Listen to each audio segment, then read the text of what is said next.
We're live. Thank you, everybody, for joining us this evening.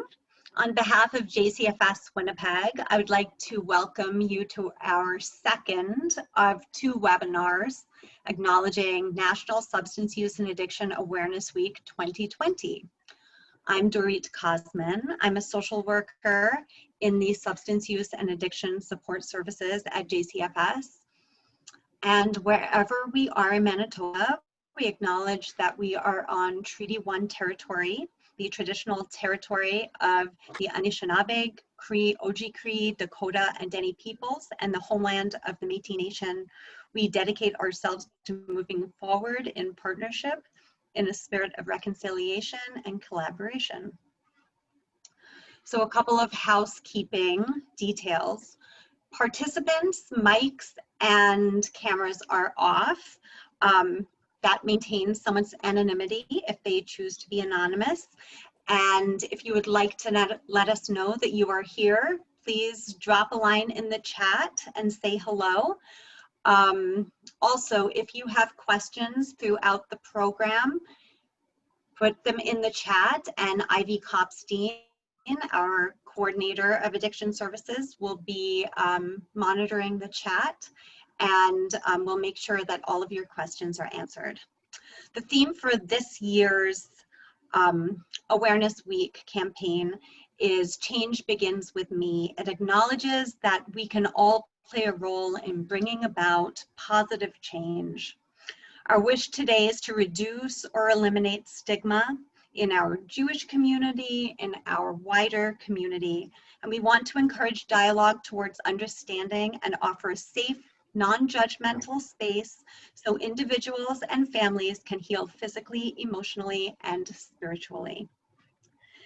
This COVID-19 crisis, all of the confinement and other restrictions associated with it, represent a previously unseen situation with both financial consequences for the population, other changes in the labor market, in schooling, in leisure activities. And these changes include an increase in time spent at home, possibly more time spent online, a risk of increased worrying about the future, and all of these things may potentially affect gambling behavior. One specific circumstance is also the substantial change in the gambling market itself.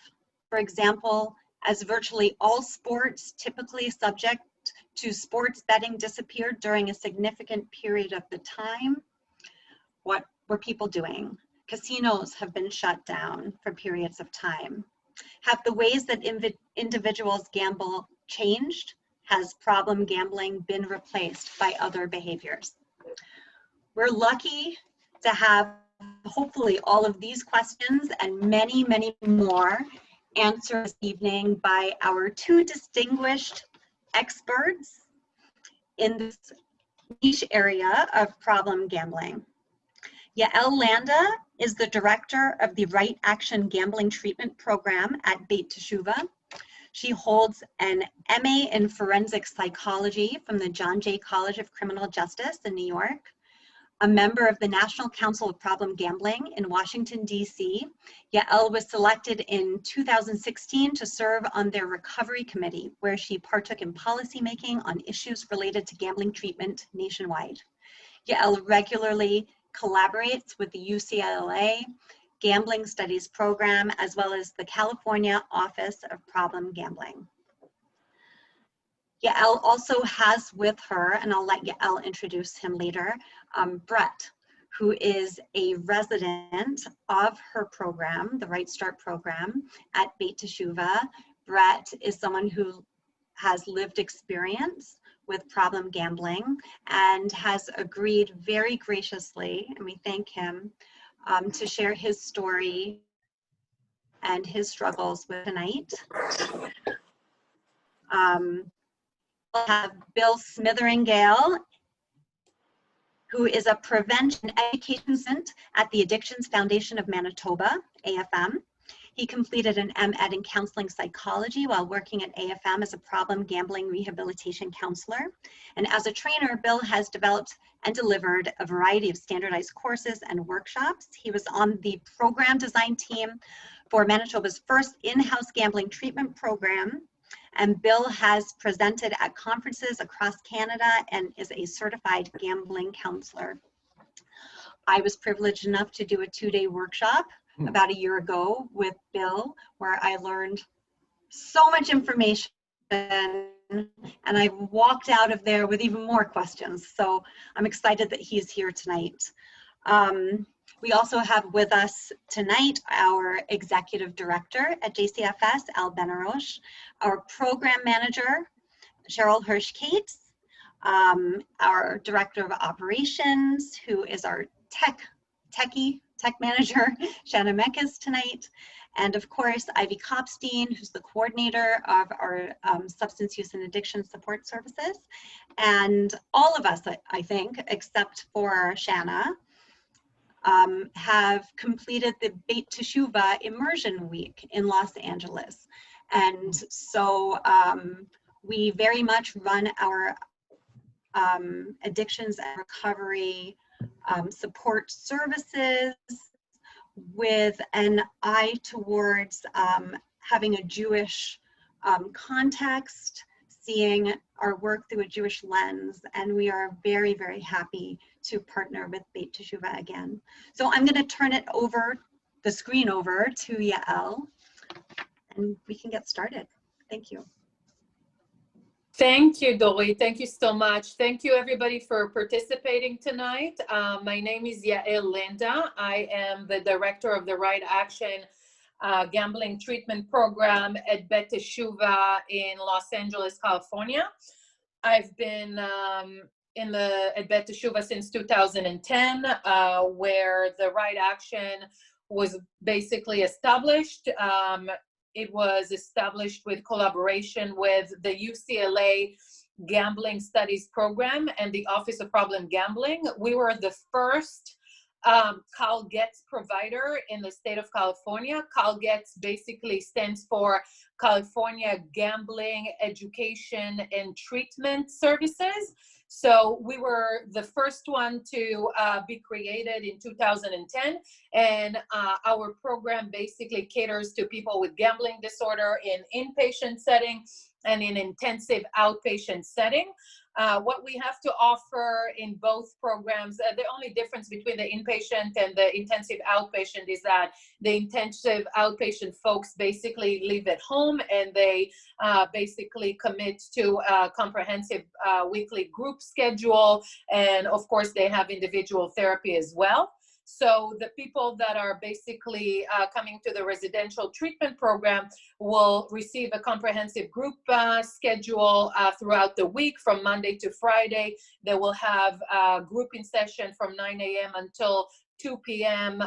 to 3 p.m. every day. So the groups will basically, the group therapy will focus on different aspects of their gambling addiction, identifying triggers, relapse prevention, relationship with money, all kinds of spiritual groups also pertaining to step study and the 12-step philosophy, which is what we basically preach at Beit Teshuvah. We're a complete abstinence approach to recovery, as opposed to other places that offer harm reduction. We're not a harm reduction facility. So the people that want to commit to, work with us are interested in completely stop gambling and basically abstain. And we definitely help them with that goal through the groups that we offer. And we also, each resident will receive a treatment team that will consist of a counselor who is going to be like their case manager and do the weekly check-in with them. And we have the spiritual counselor, which is a unique something that we have at the program, which makes us very different than a traditional treatment program. So the spiritual counselor will do individual sessions with the clients and basically work on focusing on establishing a relationship greater than themselves of their own understanding. And this is also done on a weekly basis. And then they also have a third person in their treatment team that is a therapist who is going to be working on their underlying issues of their gambling addiction. And those three individuals will be the treatment team that will work closely with the individual on one-on-one basis, in addition to the groups. We also recommend that all of our residents will attend Gamblers Anonymous meetings 4 times a week minimum. We used to drive them before pandemic times to various meetings in LA. We basically have we're very lucky to have multiple meetings of Gamblers Anonymous in the city, different hours of the day. So now we're doing it on Zoom. And we have one Gamblers Anonymous meeting available to the public on Sunday night. And, people are also encouraged to get a sponsor in the first 2 weeks of their recovery and to start working on the 12 steps with a sponsor, and of course in groups that are focused on the 12 steps as well. The IOP folks, the intensive outpatient, will do the same thing, minus the fact that they just live at home and they have more independence, and usually the people that are doing the intensive outpatient are less severe cases of gamblers. So meaning people that didn't lose everything, they still have some kind of support in the community, have the means to, pay rent and be able to pay for utilities, or they have some kind of support in the community from family who is willing to help them as well. So that's basically as far as the logistical aspect of the program, in a nutshell. But I will go more into depth when it comes to the umbrella of services that we provide for our gamblers. It's pretty well known that gamblers have issues with money. So pre-pandemic, we had groups about money management, and we will try to help them with their finances whenever time is appropriate. After the first 90 days of their recovery in primary residential, we will help them figure out their finances and how we can help them repair the financial wreckage as a result of their gambling addiction. We also provide career counseling for people that are interested in understanding where they want to go from rehab. Some people have some kind of clue. They took a leave of absence from work and they go back. Some people have no idea what they want to, pursue, and we help them with that. Some people want to go to school. There's a lot of needs. So we also help the individuals at the program with that as well. We have a lot of arts groups as well, in addition to all of the main curriculum that focus on the treatment and the relapse prevention and identifying triggers. And we used to before the pandemic, we used to have that more. We still have those arts group, but it's a little different on a Zoom setting. We also have a family education group on every Wednesday night, an opportunity for the family members to join in a group setting where they can receive education in general about gambling addiction and more understanding of what's going on with their loved ones. And whenever their loved one who is receiving treatment at Bet Teshuvah at the Right Action is ready to do more of like individual therapy sessions with their family, we are able to offer that to them as well. And we also have couples counseling and any kind of family support that the client would like to get as part of their treatment goals. And it really varies from case to case.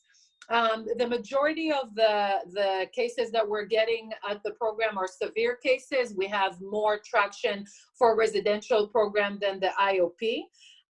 We get cases of all kinds of gamblers who are engaged in in all kinds of gambling ventures, from slot machine players to card room players to online betting to sports betting, horse racing, all kinds of gambling for day traders, stock gamblers. So we have a very wide range of all kinds of gamblers. The mean age of our gamblers is around 35, 40 years old. We only provide services to adults only, so 18 years old and up. And basically, the cases that we're getting are from word to mouth, from GA fellowship.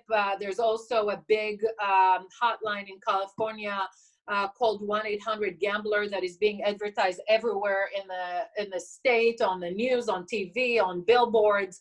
Every time they advertise a casino, they always say at the end of the advertisement that if you know someone who has a gambling problem, please call 1-800-GAMBLER hotline. And if someone calls that number and says that their loved one is in a very, very hard case of gambling and they need help and support, they give them our phone number and they call our admissions department. As I mentioned before, we are the first CalGETS provider, the California Gambling Education and Treatment Services provider. And that means is that the state of California basically sponsors treatment and education and prevention services for gamblers all across the state of California. So what that means is that the gambler can come to us free of charge, and we will be able to charge the state for their stay with us. And of course, we have a limited capacity of how much we can do and charge the state, but it's a great and a wonderful program to have.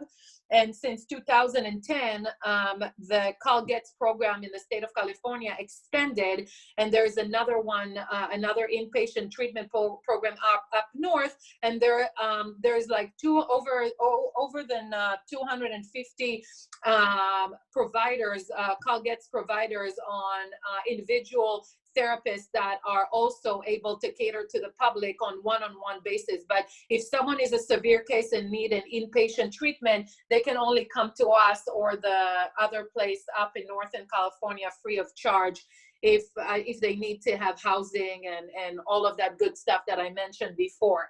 So we are very fortunate to have that kind of option for our gamblers in the state of California, because gamblers unfortunately are broke and they don't have the means to pay for treatment, and also insurance companies will not pay for gambling addiction as a primary addiction in here, so they will pay for gambling as a secondary addiction, unfortunately. So there's not much options for them to go. The other options will be out of pocket and very, very expensive treatment programs. So basically, a little bit, this is the overview of the program. I will touch a little bit about gambling as an addiction and the common characteristics and what it really means to be a person with a gambling disorder. So the people that we're getting basically, have some kind of direct impact in their general functioning due to their gambling.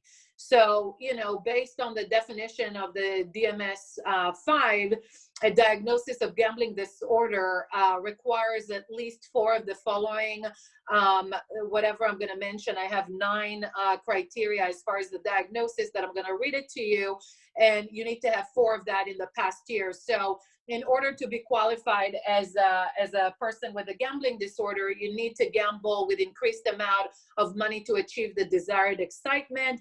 Number 2 is restless or irritable when trying to cut down or stop gambling. Number 3, repeated unsuccessful efforts to control, cut back on, or stop gambling. Number 4, frequent thoughts about gambling, such as reliving past gambling experiences, planning the next gambling venture, thinking of ways to get money to gamble. Number 5, often gambling when feeling distressed.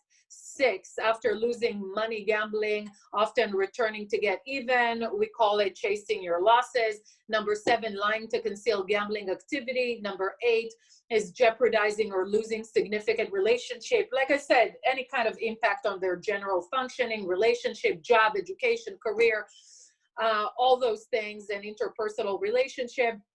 Number 9 is relying on others to help with money problems caused by gambling. So this is basically the definition. For gambling disorder, we get all of those cases, and you need to have 4 of those in a time frame of a year. Some of the common characteristics that we're getting is people that come, at our door with multiple addictions and co-occurring disorders. So the common cases that we see is with gambling addiction. We see a lot of people that are addicted to alcohol, addicted to weed, addicted to methamphetamine, any kind of speed, and a lot of prescription drugs as well. In addition to that, we also get cases of co-occurring disorders with gambling, such as depression, anxiety, bipolar, all kinds of bipolar on the spectrum. And the common characteristics for the type of person that will develop a gambling program, and what we see of the people that we get into the doors, the common characteristics are low self-esteem, a lot of shame and self-blaming, a lot of avoidance of dealing directly with problems, and just having a hard time dealing with life on life terms. We also preach a lot in the treatment program via groups and individual session about what it's like to tolerate discomfort to the fullest, and encourage people to be honest and transparent about talking about the discomforts that they're experiencing and naming the feelings. A lot of people use gambling as a means to escape, to get excited, to numb some kind of discomfort that life presented to them that they didn't want to deal with. So we get different kinds of reasons for why people resort to gambling, and it's very interesting. There's also one common characteristic is a strong need for achievement. Feelings are easily hurt, very, very impulsive. So most of our gamblers have poor impulse control. And part of the treatment program and plan is to really help them gain some kind of control over themselves and the way they think and the way they behave and feel, and gain control over that. And we do that via cognitive behavioral therapy. So most of our groups are based on helping them analyze their thinking process, because their thinking will result in their feeling and therefore their actions. So being able to analyze it and reframe it and shift it will help them a lot along the way. We also get a lot of characteristic of like fantasy solutions, poor problem solving skills, and fear of failure, basically, underneath a lot of the underlying issues of our gamblers. So basically, we also have an alternative sentencing department, which basically takes care of the people who come from the criminal justice system. So we also get a lot of gamblers that are, coming to us through the court systems because they committed crimes to supplement their gambling addiction. So those are some severe cases. They come to us pre-sentencing and sometimes post-sentencing. So we see a lot of cases where gambling went very, very far, and people were so desperate for money that they had to rob the companies they were working for, their loved ones, their clients, and a lot of pretty intense cases. So as far as treatment goes, I mentioned cognitive behavioral therapy. So as far as the counseling and the therapy and the spiritual counseling that we do, we basically, the overall goal is to help them gain control over their gambling, heal family relationships via the family program that we have and the family groups that we offer on a weekly basis on Wednesday night. How to deal with their urges to gamble, what is beneath the urge to gamble, and what triggers them, identify triggers, identify feelings, and what happens around the time where they get triggers is very important, so we can come up with a plan to overcome the next trigger in the future, handle stress and other problems in a constructive way that that is basically a problem-solving way versus escape and not dealing with it, which they were used to with their gambling, which was the way to cope with life. Find other things to do with their time. We hear a lot that boredom is also a huge trigger for our gamblers. So also it's important to have a plan and have some kind of an agenda for the day, and a daily routine helps people in recovery a lot. Find other, I also said that, put their finances in order as well whenever time is right, where they have to deal with the consequences of their action. And basically maintain a program of recovery and a sense of community and something to belong to. And what we have to offer that a lot of traditional programs don't have is the community aspect of the program. We're also a spiritual program, and when people come to our program, they stay connected for life, because Bet Teshuvah is not just a treatment program, it's also a Jewish congregation that caters to a lot of congregants around the Los Angeles area. So whenever someone is done with their treatment period and they get discharged, they're highly encouraged to stay connected via being a congregant or a community member, or get involved with anything we do as an extracurricular activity. We have a choir, we have a play called Freedom Song that we do, and we basically perform all over the country that people can stay connected with and be involved with post-discharge. We're very strong on our spiritual program, where we do a lot of throughout the week in their core curriculum groups. They also have ethics groups. They start their morning with a Torah study, which basically pertains to the 12-step philosophy, and they take the values from the Torah and the challenges that the Torah presents for humanity, and they take that and they equate it to the challenges that they go through in the recovery, and they provide the people that run those groups, the spiritual people, the rabbis, the chaplains, the spiritual department will help people with giving them tips and help on how to overcome those challenges on a daily basis. We also have a tshuva group on Fridays, which means basically missing the mark, how everybody will share how they missed the mark and how they can, do better next time.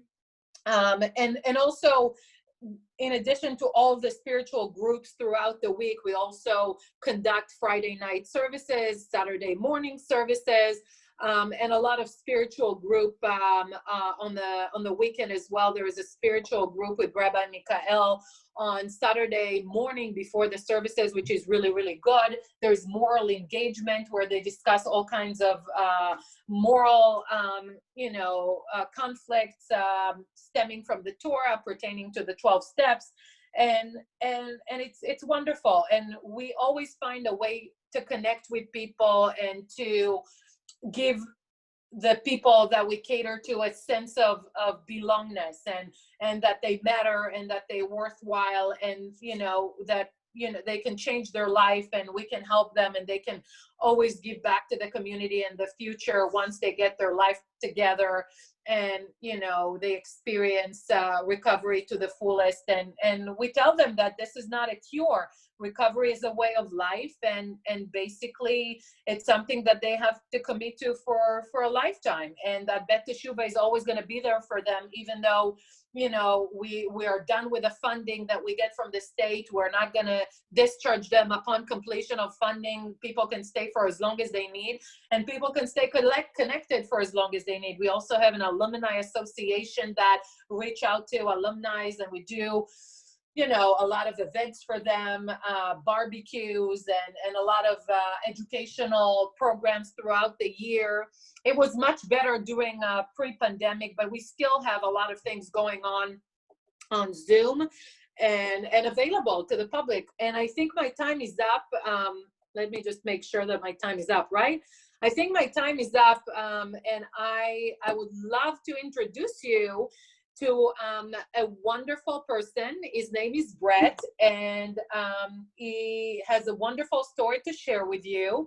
And from his own experience, he will walk you through the challenges of being a person with a gambling disorder. So without further ado, Brett, I want to introduce you to everybody, and you're next for your story. So thank you guys, and I will see you later and hear from you during the Q&A, hopefully. So keep your notes. Go, Brett. Thanks, Yael. Too bad you took about half of my speech from me by talking about everything. So, but that's okay. I'll be more than happy to repeat it so we drum it into everybody. So Sorry. My name is Brett, and I always introduce myself as a compulsive gambler. And I do that. First, also, I'm very honored that Yael picked me to speak in front of this, and I hope that I live up to her expectations in that as well. So, but as I was saying, I always kind of tell people I'm a compulsive gambler, and I do that with almost everybody now. I don't just do that with people here. I can actually do that with my family or a friend, where before I would never do that. And I won't go into my story for too long because there's no way for me to cover it. But look, I'm 53 years old, and I gambled for 34 years. So that means I started when I was 18 years old. Was I addicted to gambling at the age of 18? No. But the time here at Beit Teshuva, which has been a little over 8 months, has been the longest that I have abstained from gambling in over 34 years. And so that just shows you that, my gambling addiction was a daily occurrence. Most of the time it was not a weekly occurrence or a monthly occurrence. It became a lot of who I was, and it became a ton of my life. And it became the night fantasies as I laid in bed looking up at the ceiling and trying to figure out, as Yael said, how I was going to chase the thousands of dollars I had just lost that day. My primary betting, just so you all know, is horse racing. I do also do casino gambling, but 90% of my money that, my time from the gambling standpoint was with the horse racing. And I'm ashamed to admit it, but I know your tracks up there. I know Hastings, I know Woodbine, I know Fort Erie, because they pump those races down here to Southern California. I can walk into many places down here and they'll have 11, maybe 12 different tracks that will be simultaneously running at one time in our centers down here that offer OTB betting. And for a problem gambler like myself, that is the ultimate, high. I didn't have to go 4, 5, 6 minutes at a time without having been able to make a bet. I didn't have to wait 30 minutes. I was able to not even have to go find my seat. I could just stand there, and I would just make like 3, 4 bets at one time, because I knew the races were coming up. And the impulsiveness that Yael talked about was immensely strong, because I might have looked and tried to, as they call, handicap a race. But when I got up there, my handicapping went out of my brain, and I just started throwing numbers at the wind. Kind of the spaghetti theory: throw it against the wall and see if it sticks. And most of the time, I missed the wall, so it wasn't even worth throwing it. So the way that gambling kind of influenced my life or controlled my life is a better way of saying it, is that my day revolved around gambling. My work, and I was pretty successful at what I did. I mean, I got up to a vice presidency status within a company, so I actually oversaw a group of people. I ran a multi-million-dollar department, and I had to hide all of that. I had to live 2 lives, and I was very good at it. I was very good at going to work and showing my boss that I was in control of my job. But behind closed doors, when those doors shut, my life turned to the computer to figure out, how am I going to get back the money I lost? Where can I go make my next bet? Where can I go get the next bit of money from? Do I need to borrow it? Do I need to steal it? Where was I going to get that resource so I could go make the next bet? That's all I was concerned about when I was by myself. And it's an agonizing feeling to sit in front of a TV and all you're doing is flipping channels. You don't even know you're flipping channels because your brain is just spinning about what you're going to do for your next bet. And, I didn't realize that, being isolated at that time, when I was doing that for years, how much damage it was doing to me mentally and physically. I ended up getting type 2 diabetes as well. And I believe it was definitely from the gambling because I never ate well. I had the occasional hot dog and beer or hot dog and Coke. And gambling is my only addiction. And from the standpoint, I don't have a substance problem.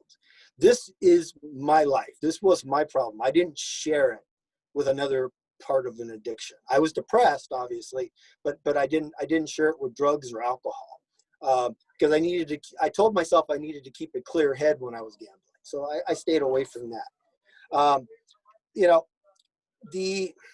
My family totally was impacted by this. I lied to them. I stole from them. I missed Thanksgivings. I would not want to show up to Christmases, New Year's, 4th of July's. I always had an excuse why I didn't want to go. I'd hem and haw until they just wouldn't worry about it anymore because I didn't want to go because I was scared that they were going to figure out who I was, what I was doing. They already knew it, but in my mind, I still thought I was manipulating the situation enough where they didn't know what was going on, but they knew it. And they knew what I was doing, and they were just kind of giving me a break by not making me come. I kind of wish they would have, but that's another time for another story. So how I got to Beit Teshuvah is mostly I got here because of my wife. I married her a little over 3 years ago. I put her through 3 hard spells of gambling where I lost hundreds of thousands of dollars. And a lot of it was her money, not mine. And this third time was it. She was ready to leave me. She was talking about divorce. I got thrown out of the house at that point in time. I had to go live with my mom, 53-year-old living with her mom. That's a lot of shame and guilt there alone because of having to take advantage of her once again, which I had taken advantage of my mom many times as well. And my wife somehow, somewhere found this little, bit of light, bit of hope in her. And she said, call around, find a place. She had experience with her brother going through a treatment center and not for gambling, but I started calling around. And when Yael talked about Beit Teshuvah has like the name, it's true because I called several different rehabilitation places and told them that my problem was gambling. And all they could ask about was, well, what else do? You do drugs or alcohol? I go, no, I just gamble. Well, we can't take you. We don't take gamblers. They go, you know what? Call Beit Teshuvah. I called second place. Same conversation. Call Beit Teshuvah. I called the third place. Same conversation. Call Beit Teshuvah. So guess what? I called Beit Teshuvah. And my wife, who does not have a lot of patience, and Yael knows this because she sat through the meeting we had, and we came to Beit Teshuvah. We just drove here. We drove 60 miles. We walked into the door. My wife says, I need to talk to somebody about my husband. He's a gambler. The person at the front desk says, we don't have anybody. We're busy. My wife we sat there for several hours waiting for somebody to come down and get us. My wife didn't want to leave. As much as I wanted to get the hell out of there, my wife just had a noose around me per se and just held me there, and she would not let me go. Finally, Yael came down and we met and we talked for another hour and a half or so, maybe even longer than that. And I pestered her for about 90 days, emailing her at least about once a week to say, when am I getting my space? When am I getting my room? I can't take it anymore. I got to get in there. And the problem was there just wasn't any spots. And she was actually in Israel when she emailed me and said, we have a spot. You got to be here like in 2 days. I had to drop everything. I had to drop my job. I had to make arrangements. I had to do everything within 2 days, because if I didn't do this, they'd find somebody else to take my place. And I couldn't have that. You know, Beit Teshuvah, and this is where I'm really going to talk about Beit Teshuvah as a whole. When I came to Beit Teshuvah, I understood it was a Jewish philosophy or religions, you know, spiritually. And I'm not Jewish. I was barely religious at all. And I was reading things. Well, you're gonna be in a sanctuary every day. You're gonna have to go to Friday and Saturday services. You're gonna have to observe all the Jewish holidays. I'm like, I don't do any of this stuff. I don't know what that means, you know. And I really had it in my mind when I got here, because I wasn't Jewish. I'm like, how am I going to get this? How are they going to try and treat me or teach me Jewish philosophies that are going to help me with my gambling? And I really stuck on that. And, you know, being that I'd been here now for over 8 months, it took me 2 months to kind of get over that. I was showing up, but I was showing up just to show up. I wasn't immersed in what we were doing, especially with the spiritual part. And you know, it took a long, hard time for me to realize it. And I really realized it when I read the chapter in the big book about agnostics and how you didn't have to be religious to quit gambling or to quit drinking or whatever, that you just had to find your own individual place or thing or person to be the higher power. And that was huge relief off of me, that even though I believed in God, it took a huge relief off of me that I didn't have to focus on Jewish traditions. But it all circled around, and I really got into it. I was attending Torah every morning, and as Yael had mentioned, that when they talk about Torah here, it's completely interactive. So we'll take out a portion and read a few verses, and then we open the floor. Everybody talks. Everybody here in recovery says, this is what I think that meant. This is what I'm getting from this. This is how I'm going to use that for my recovery.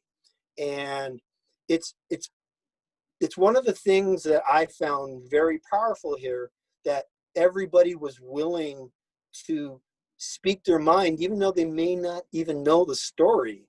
They read between the lines and they said, this is what needs to be done. This is what I need to do. And I do that now. And I've taken it further with my spiritual advisor. Is I've been reading Musar books, and I didn't know what Musar was, obviously, until I picked up the book. But I'm reading this, and it's an ethics book. I'm reading the ethics, and all I can think about is, I know all this stuff. I was taught this when I was 5 years old. But I also realized that I had taken those ethics and I had shoved them so far down into me that they never would have rose out of my brain if I didn't see them in writing. If I didn't say, this is, hey, be kind to your people, treat your neighbor wisely, give, have dignity, all these things that you know you're supposed to do. But I was so much into my addiction with gambling and being depressed that I didn't see anything that was going to get me out of it at that point in time. But these chapters and these verses that I'm reading now through the Musar book, to me, that's not a religion. To me, it's a lifestyle, and it's the lifestyle that I want to live or do the best that I can. I'll use one thing particularly that I really, really want to learn to do, and it's going to take a lot of time, but I'm practicing it, and hopefully it comes through, is they have what they call a witness. Well, you're the witness of your own actions.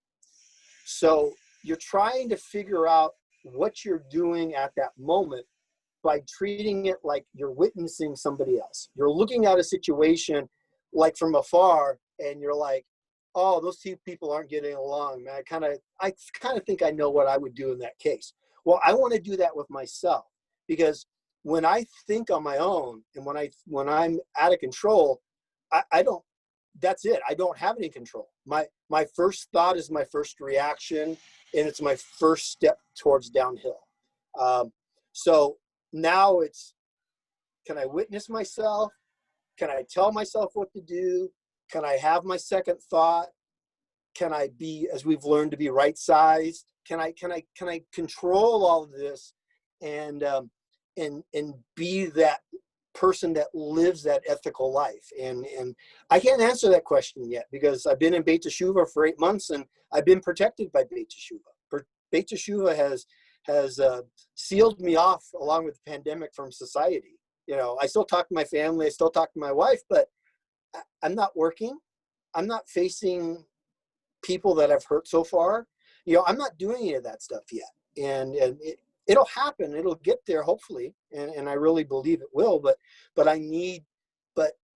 time that Beit Teshuvah has given me to peel back the layers that 34 years of gambling has done is just incredible. The program here is completely individualized, and they didn't care that I wasn't ready when I first got here. All they cared about was, let us know when you're ready so we can really dig, so we can really give you tools, so we can really get you on the path.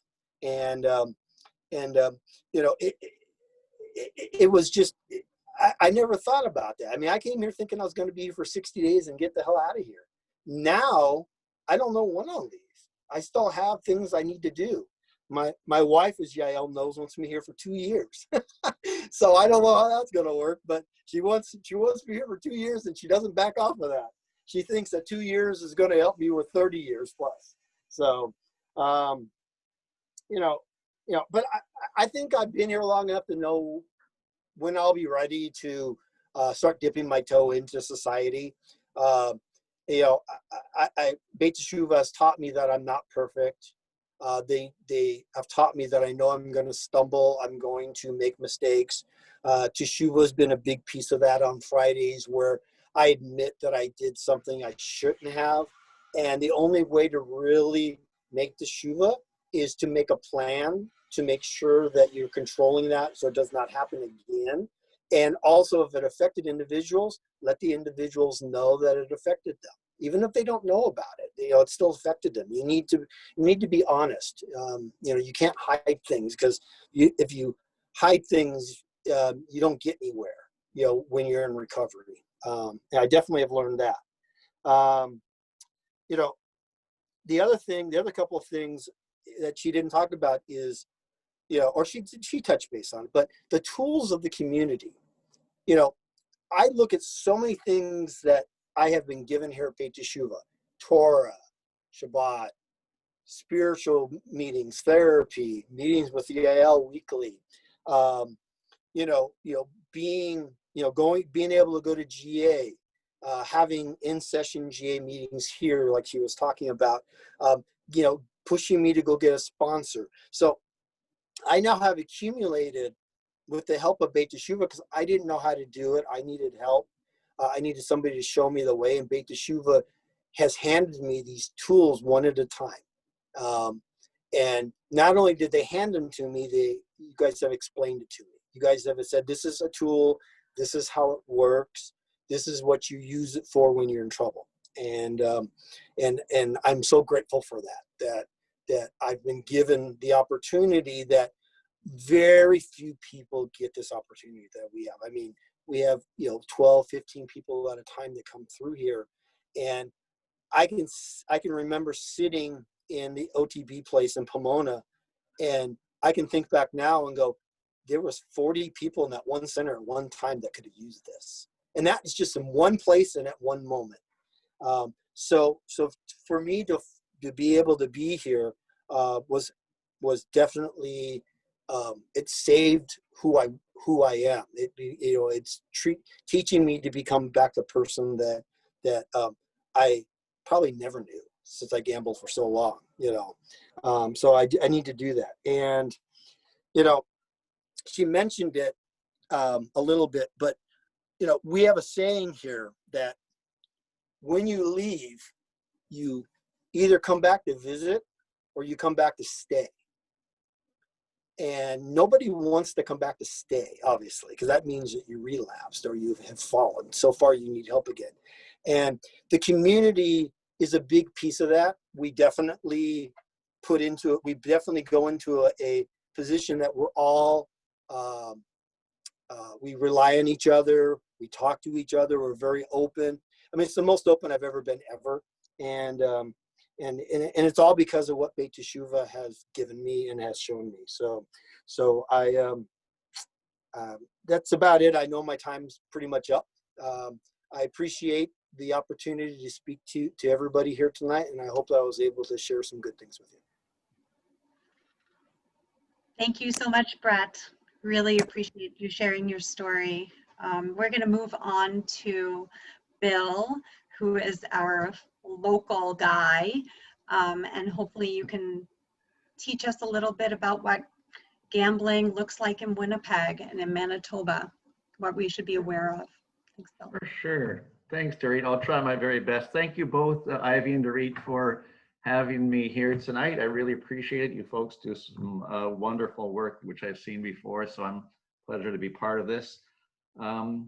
Yeah, and great just to hear, Brett, your heartfelt and really sincere sharing. I think that goes a lot to giving people insights to what problem gambling is and how it affects people, and a little bit of how to work your way out of that. So that was really powerful, I found.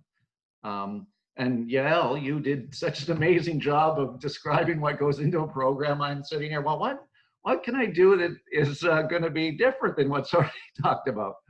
So I think one of the things, and Dorit mentioned this early on, is that stigma still plays a big role, and other folks have mentioned that. So I think maybe I'm going to spend a few minutes talking about how someone actually gets into a problem around gambling, and maybe try and normalize that so people can understand that process. I know last week one of the speakers talked about how long have we had substances, and I think she mentioned opium use that was 3000 BC or more.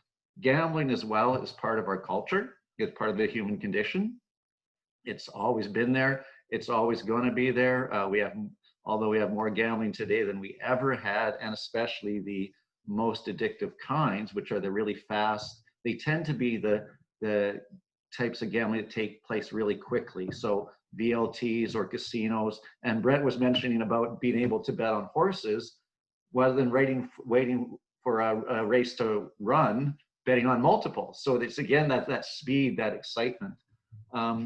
When someone first gambles, they don't have a problem. Often they're just curious. And unfortunately, what can happen if someone gambles, and especially younger, and has some really positive big wins, positive experiences, our brains are really wired to remember that. The amygdala is a key part of emotional memory.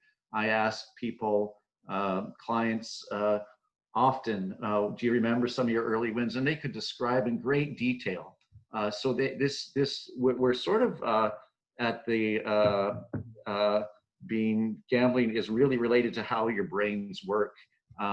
Also the nature of variable ratio reinforcement or intermittent reinforcement, where you never know when you're going to win. And there's always that chance you're going to win. That can make it really, really hard to give up the chase that both Yael and Brent talked about. It's to give up on that hope. And one thing that I think is really important, there is a lot of shame in gambling. It's sometimes we call it an invisible addiction. So people can avoid getting help.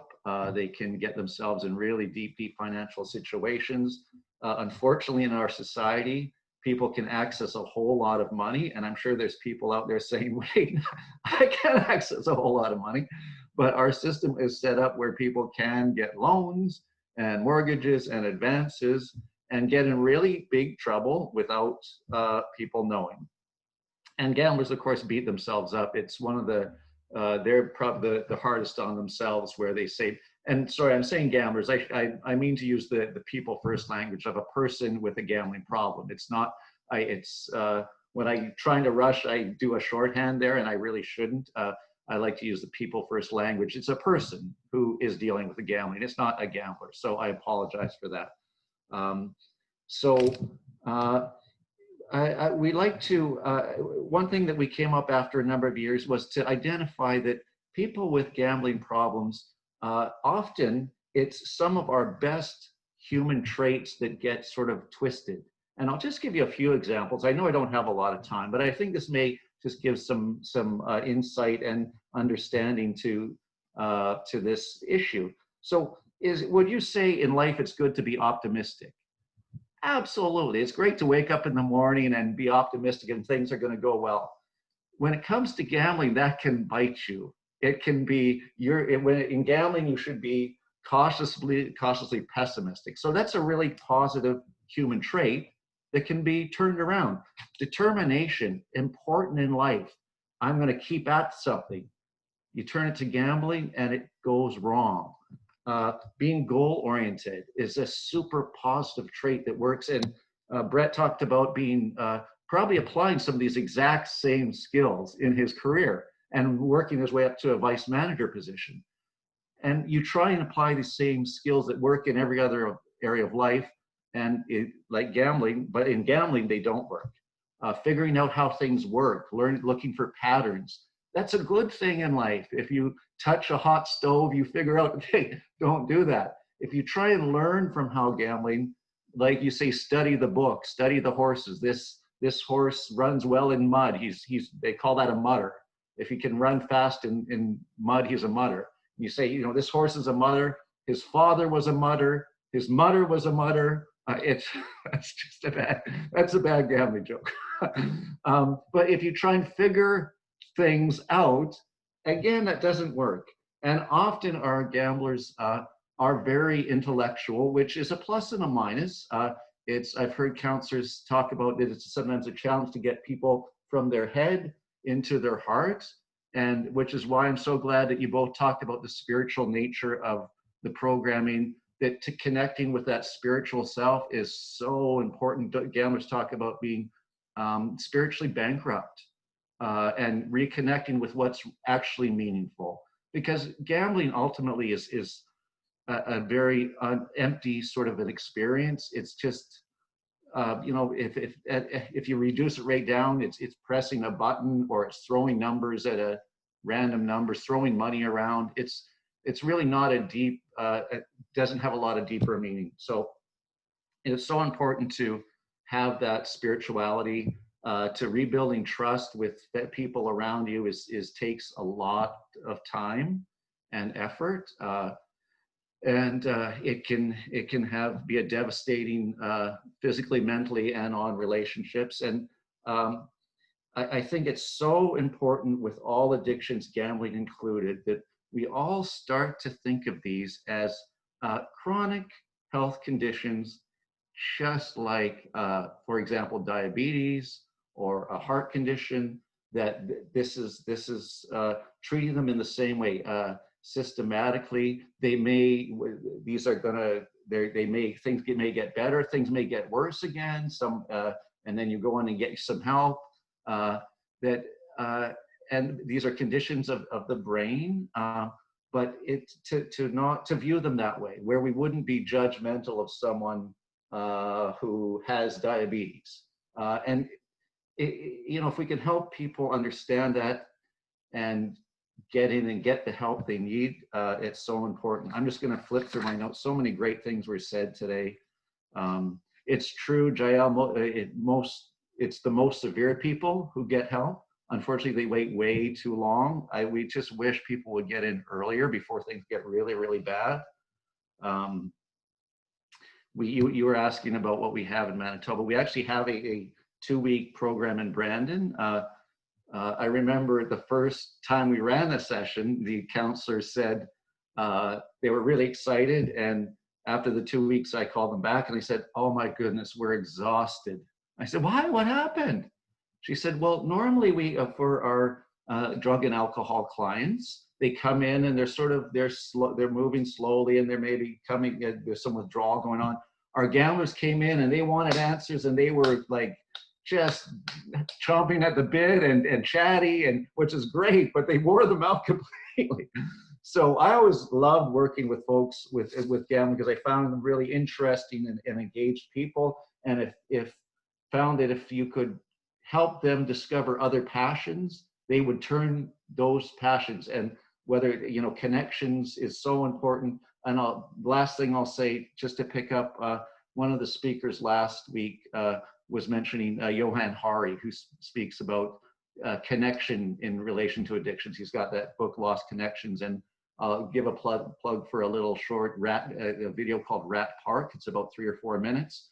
It is so interesting. Talks about how and one of his sayings is the opposite of addiction is not absence. The opposite of addiction is connection. And I really heard that, Brent, in you, or Brett, in you talking about the center there and having connection. Hopefully, with all what we're going through, the isolation, financial stress, that people aren't switching addictions and getting into online shopping. Reality is most of the gambling opportunities right now are not available in Manitoba, with the exception of online gambling, which is probably one of the potentially most problematic. Luckily, a lot of people aren't comfortable with that form of gambling. They're hesitant to throw their money onto the net, so that probably keeps people safe. And I just think for the last thing I'd like to talk about is, for folks, gambling is on a continuum, and it goes from people who choose not to gamble, who gamble once in a while, just on random occasions, who gamble more regularly, who maybe have problems, to people who are really dependent. So within that continuum, I think we can talk about some responsible game, harm reduction and responsible gaming suggestions. And these may be common sense, but I think it bears mentioning that if someone is going to decide to gamble, it's not like going to the movies where you're going to spend $10 for the movie and $50 for the big thing of popcorn and the giant drink. If I asked any one of you, how much does an hour of gambling cost? Wow, it could be anything from thousands of dollars to I walk away with thousands. So you have to do some special work up front. You have to set limits around the money. You have to set limits around the time. And for some people, I should say, there's no amount of safe gambling. It's always good to go with others. Often that doesn't happen when someone gets more into the problem. To not take cards, ATM cards, if someone's going to go. Carrying money and this is one of the biggest challenges in treatment is someone actually having cash can be a trigger for someone to gamble. And I sometimes equate it to someone who's wanting to quit alcohol, but they're walking around with a cold beer in their pocket. So as much willpower as you have, that's not a great solution. So one of the things we often, and Yael talked about that, helping people limit their access to money and deal with their finances. So it's gambling. I've said this twice, and this time I'll really, this will be the last thing I'll say, and then we'll open it up for some questions. Gambling by its nature is addictive. That variable ratio reinforcement schedule, you'll see it in psychology books. It's how they train, the best way to train any human or animal to do something repeatedly, and not stop. So one of the risk factors for gambling is actually the more time you spend gambling, that you are just more at risk. So just to be aware of that, and normalize that it's something that someone can fall into, and it can do a lot of, it can build up self-esteem, especially if someone's feeling down.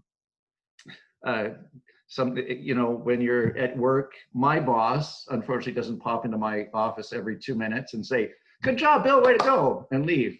Gambling kind of does that for you. That every couple minutes, it's saying, "Yeah, way to go, Bill, you got that one right."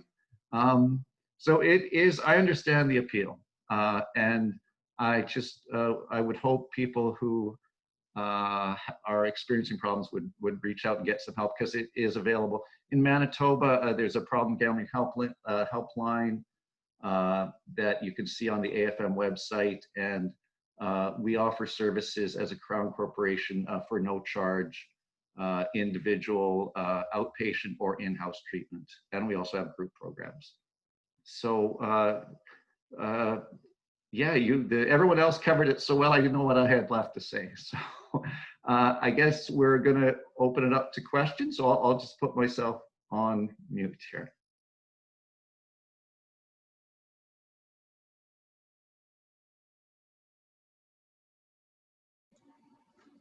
Okay, so Ivy's been monitoring our chat. I'm not sure if there's anything there.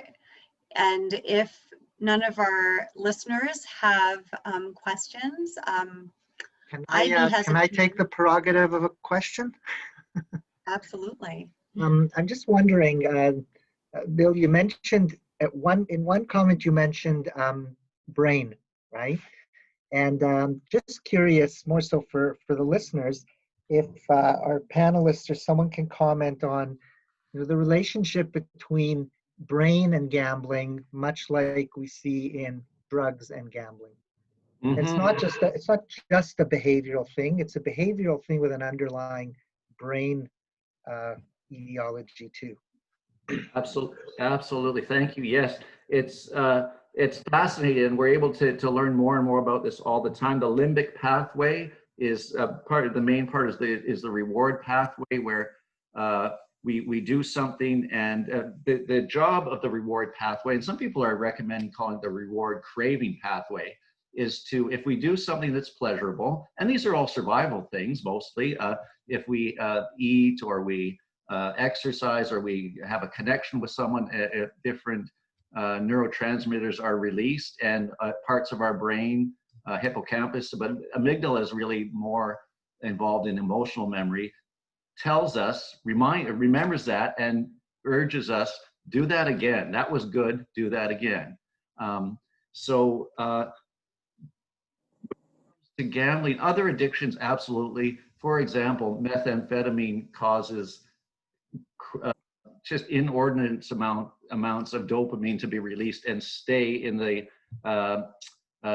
synapse in between the neurons, and so this has a really profound effect on our memory system, a reward pathway, to the extent that other normal things like playing with a puppy and seeing a sunrise don't compare, and it's because these are unnatural amounts of chemicals that are being released into our brains. Same applies with gambling. I have a personal theory that when someone's playing a VLT, they're almost on a dopamine drip, because every 2 or 3 spins, someone's going to get some kind of a win. Sometimes it's not even as much as they bet. Sometimes even if they have no win, they can just look at the screen and say, "Oh, I was so close. I just had to move that caterpillar over here, and I would have won a big jackpot." So to understanding what's going on in our brains, I think we have the advantage to be able to step back and say, "Aha, I know what's going on, but I have the advantage of being able to think about this and take some steps." But absolutely a disease of the brain. Neurologists are famous for saying neurons that fire together wire together. So Brett talked about establishing routines and healthy habits, and generally, or over time, some of those gambling thoughts. And I've had many clients again talk about having dreams of horses racing or slots, that those connections will get less weak, and as you build new connections and new habits, and this takes time, that you will establish new patterns. But it's really that limbic system controls a lot of our motivation and our behaviors, and so we just need to be aware that that can be really empowering for clients to know. Great question, thank you. So one of the questions that I had related to the pandemic also is that at the very beginning of the lockdown, back in March, April, there was a story on the news that came out of the States, and it made the national news, where a youth with lots of time on his hands got involved in trading stocks, didn't really know what it was, became more like a game, something that he was doing frequently, and ended up suiciding after losing lots of money and not knowing what had even happened. So the question for any of our experts are there considerations that we should make with youth? Are there things that make them susceptible to starting to gamble in a dangerous way, in a problem way? And so tell us what we should know. Sure, I can share my experience, because we do have a small group of youngsters between the age of 18 to 25, and all of them are addicted to sports, online poker. And I do hear that a lot of the, addiction started with also video games early on. When they were 11, 12, they started with video game, and over time it developed from video gaming to some kind of gambling. So we do see that a lot, and it really impacts their general functioning in life tremendously. Their parents, we get cases where the parents just don't know what to do with their kids anymore, and they're so desperate for help because there is no normalcy, and the kid is basically withdrawn from all ventures of life. They dropped off school. They're very lonely. They're dealing with depression at the same time. They don't shower for weeks. They stay in their room. They don't eat, and it's pretty devastating. And the cases that we get are really sad, and we really try. I mean, we don't get them early when they're under 18, because we're an adult-only facility, but everything started early on. And we really, our logo is recover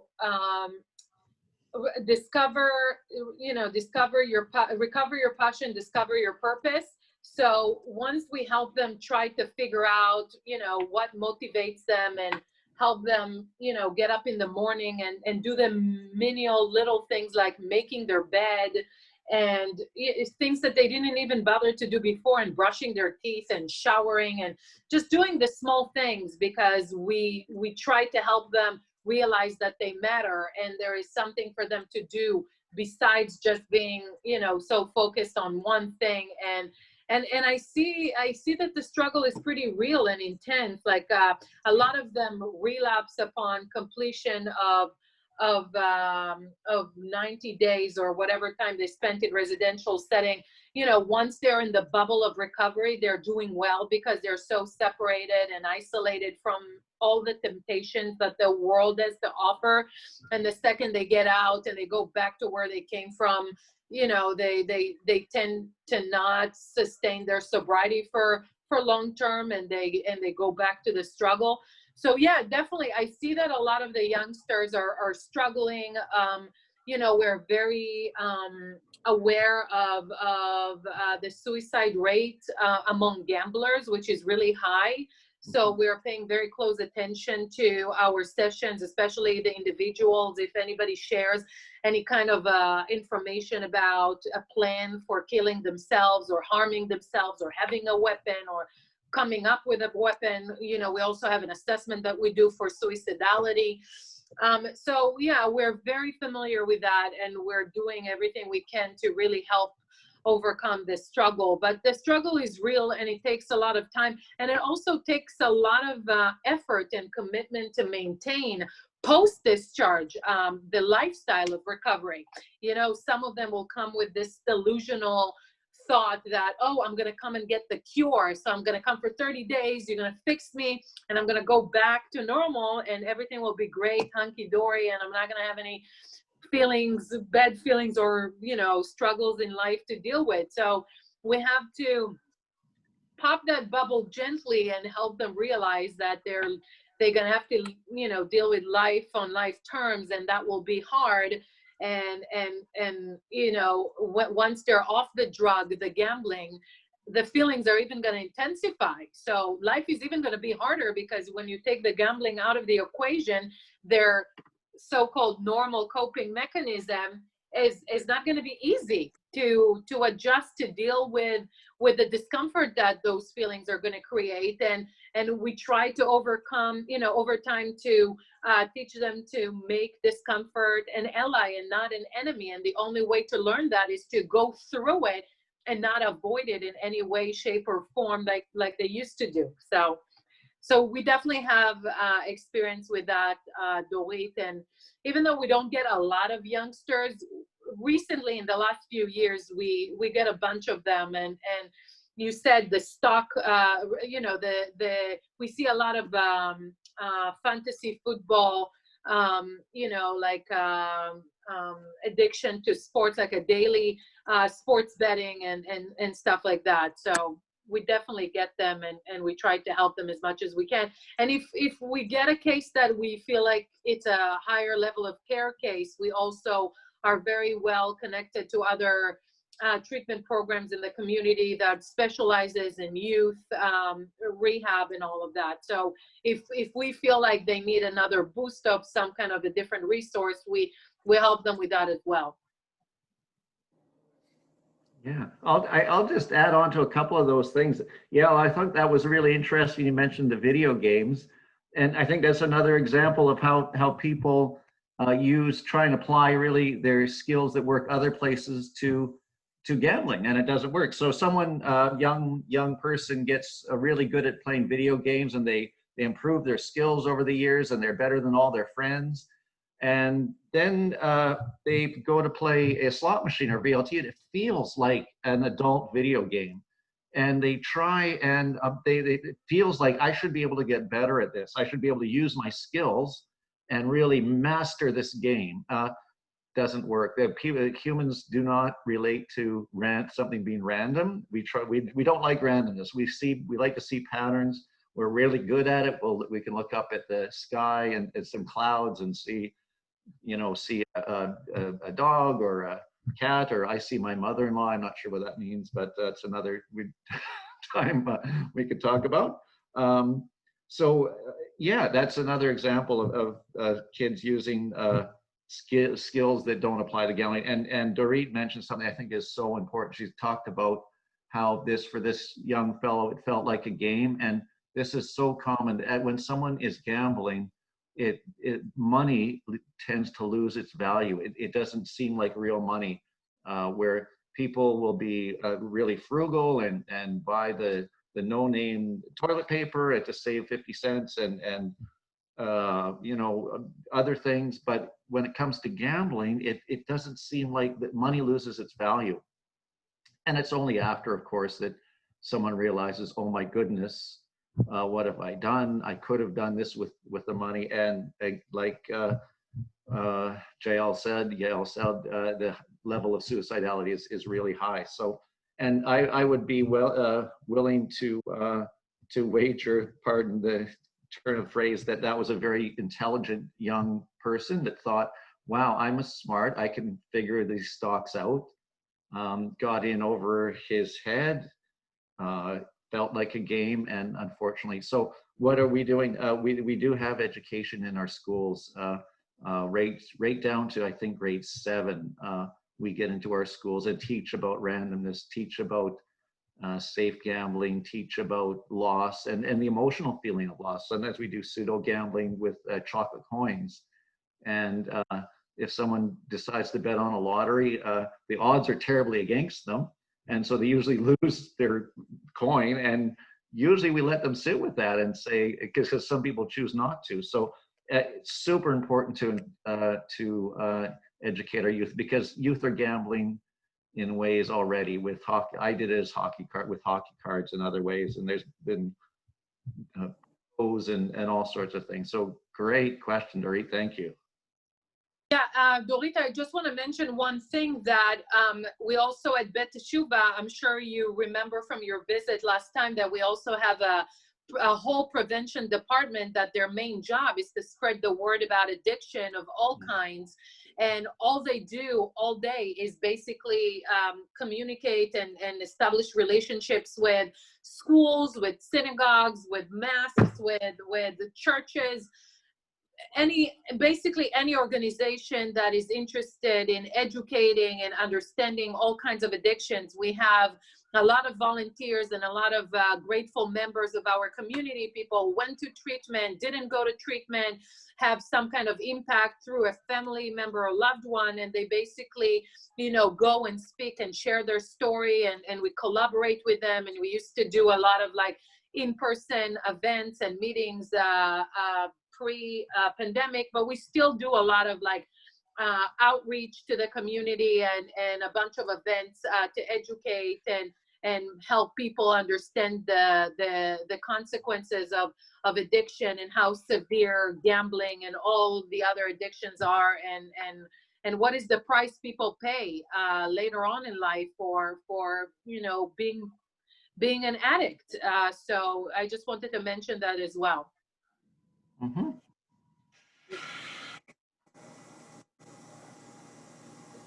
I'm not sure. Oh, okay, there. I was just thought I would share, just flipping through notes, I thought share a gender lens to our discussion a little bit. Like Brett said, he started gambling around 18, and that's fairly common that men have a gambling career that, if you use that word, started earlier and lasts longer and sort of worked into a problem over a longer period of time. What we've seen is sometimes we see this with alcohol and other drugs, but definitely with gambling is a bit of a telescoping effect when we see women getting in problems with gambling, where they may come to gambling later, a little bit later in life, but can develop a problem much quicker and potentially get into trouble quite quickly.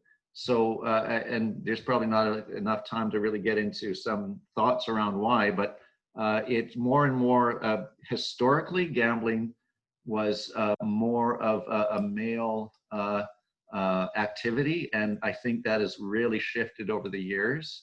And really, it is a very equal opportunity addiction, young, old,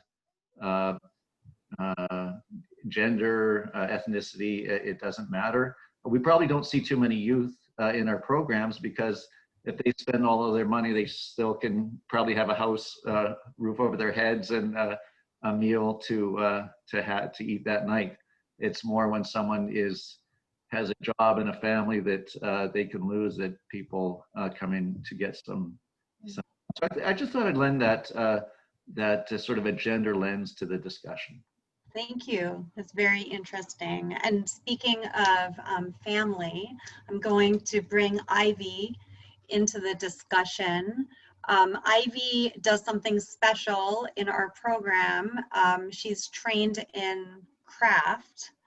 She'll explain about that. But Ivy, from your perspective, working and supporting with family members of loved ones with addictions, what have you found? Differences, similarities with substance use and behavioral addictions? Are there differences? And how do you support families? Well, thanks, Dorit, and thank you to all the speakers who've joined us tonight, and particularly Brett, thank you for sharing your powerful story. Yeah, I think it's important to bring families into the conversation. With both problem gambling and substance abuse, it takes its toll emotionally and physically on family members as they try to cope with the impacts. I think you heard in Brett's talk, you heard that clearly. Problems like loss of money, savings, property, instability, and chaos results and can cause conflicting emotions. So family members may feel hurt, afraid, angry, confused, distrustful, and yet they want to know how to help their loved one. Isolation may also result, unlike other health issues, which Bill also mentioned, treating any kind of addiction like a chronic health issue. Talking about addiction, whether it's substance use or gambling, carries more shame and judgment.